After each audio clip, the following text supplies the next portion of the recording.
Business groups are opposed to a national standard, saying it would be too expensive because it would likely require rest, water, and shade breaks, and possibly the installation of air conditioning. Those are all offensive things. I can't believe they're even asking for them. They can't afford them. They can't afford it. Who in their right minds would ever give a person shade and water? I can't believe it. Don't even get me started on air conditioning, but shade and water, it's a bridge too far. I'm going to give you now two examples before I wrap this segment up. Okay. These are two good examples of what's going on. The National Beef Slaughterhouse in Dodge City, Kansas, where temperatures are expected to hover above 100 degrees Fahrenheit for the next week, is cooled by fans, not air conditioning. Workers wear heavy protective aprons and helmets and use water vats and hoses heated to 180 degrees to sanitize their equipment. It's always been hot work, but this year is different. One worker who asked not to be identified for fear of retribution. The heat inside the slaughterhouse is intense, drenching employees in sweat and making it hard to get through a shift. National Beef did not respond to this email. A union representative for meatpacking and food processing in Kansas, Missouri, and Ohio said sweltering conditions present a risk for food contamination. After workers skin a hide, they need to ensure that debris doesn't get on the meat or carcass.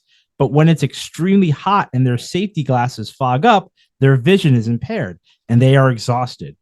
They can't even see what they're doing.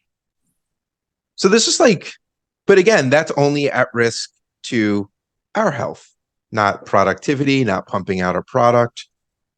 Well, no. The quality goes down. I mean, I guess you're at risk of a recall. There you go, which could cost you. Yeah, but maybe you're probably either the expense of the fines associated with having to deal with a recall, for like in terms of what the government retribution might be, the profitability must outweigh whatever you could possibly incur in terms of fines, which again is always one of those things where we're like, it's good to be here. It's good to be a corporation in the land of the free, because ultimately you really can do whatever you want because the recourse is of so little consequence that you might as well ignore it completely, which essentially was probably going to happen here. But that's the thing.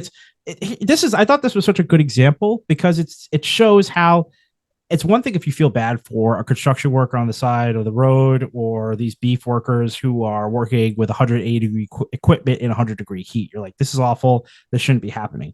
But at the end of the day, they're dying. At the end of the day, yeah, crazy. well, they're dying. Yeah, that's true. But I mean, people like to think close to home. And at the end of the day, if they can't do their job properly and you're a meat lover, you're out there grilling your meats for the barbecue this 4th of July. In front of your grill, it's not so bad. It's hot. It's hot in front of the grill. It's not so bad. God bless the guys who man the grill, whoever mans the grill, gals, guys, whatever. God bless you in these summers. But at the end of the day, if you're dealing with contaminated meat, that's a risk to your health. That's a risk to the everyday everyone listening to this pod who lives in this country.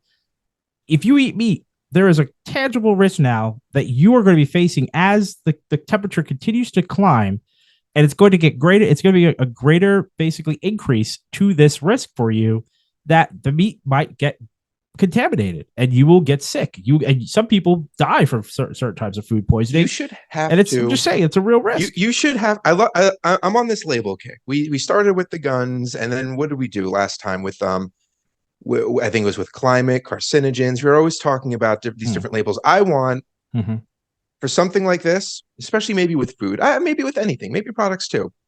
I want it to say on the label how many recalls this company has gone through. I want there to be a recall count. A recall counter. That's basically what you want. You want a little label where it's like got a number on it, and the higher the number, the worse that situation is. And you know what? After 10 years or 20 years, I don't know how often companies go through recalls. We'll have to make it statistically significant and not giving anyone a free pass. But maybe we'll expunge it after a period of time goes by to be fair. Don't scare anyone, right? If you earn the trust, you get it back. People make mistakes.